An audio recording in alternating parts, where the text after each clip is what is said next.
Hey guys, what's up? So I want to go over how to run a 200 meter dash. This is one of the things that I went over with my athletes just a few weeks ago before their first indoor meet. And I think it's really important for everybody to kind of understand like race strategies and how to run. So for those that don't know me, my name's Fallon Headings. I'm a physical therapist and a track and field performance coach. So let's get started. So there's three big things that I want to go over with the 200 meter dash. So there are a little bit of differences between outdoor and indoor. So I'm going to go over outdoor race strategies for the 200, and then I'll give you my 2 cents on the indoor at the very end of the video. So with the outdoor 200, you're obviously starting on the back corner up here. The closest part of the race is the start. So you guys are all very close, starting at the same position. Kind of, you're only broken up by a few meters. So when you start, the most important thing is to really get out on that curve. So you have to run the curve well. A 200 meter, a person that's very good at running the 200 meter dash has to be good at running the curve. Running the curve is so important in the 200. You have to hug this inside line, because the more you're on an outside line, the more steps you're making yourself take in the race. So that's the first thing. You really want to make sure that you are able to hug this line and run the curve well. You don't feel like you are out of control with the curve. Now, the next thing that's really important with running the 200 is being able to use what's called that centrifugal force, or when you kind of run around in a circle, you know how it always wants you to leave the circle.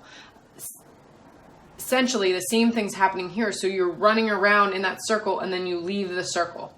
So you want to make sure as you come through this 200 that you don't kind of come out and then over because you're out of control. You want to make sure you're running the nicest curve, because you're going to be hugging this line.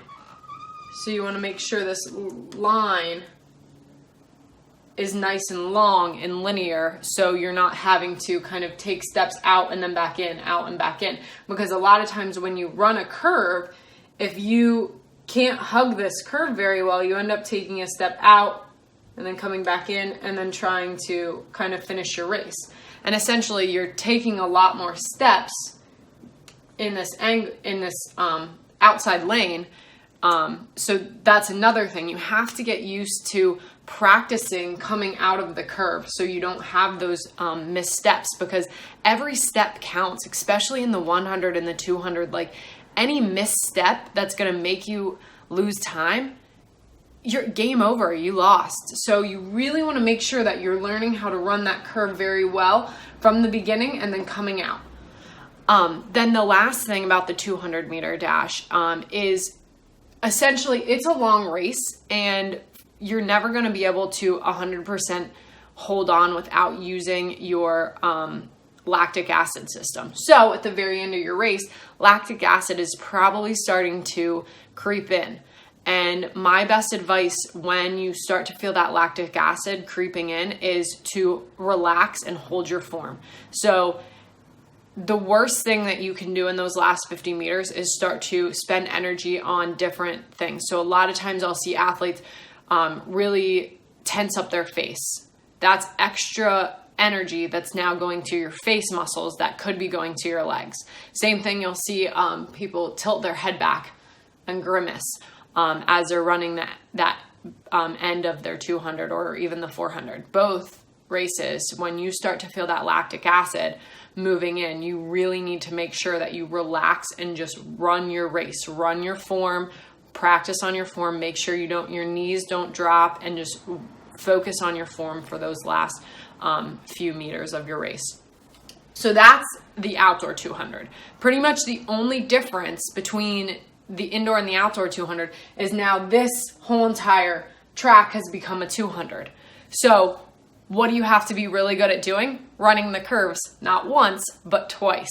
So the only difference with the indoor 200 is you just have to be exponentially better at running the curves, because one, they're tighter curves because it's a smaller track, and then two, you have two curves to run. So you really want to make sure that you're not having these missed steps in an indoor race, because again, game over, you lost your race. So practicing coming off the curve and really making sure that feels smooth as you run a 200 is one of the it's the best advice that I can give you for running an indoor 200. And that's all I got to say about the 200. So let's get out there, let's race. Let me hear about your PRs. If you've liked this video, comment below, subscribe to my page, and I hope you guys have a good day. See ya.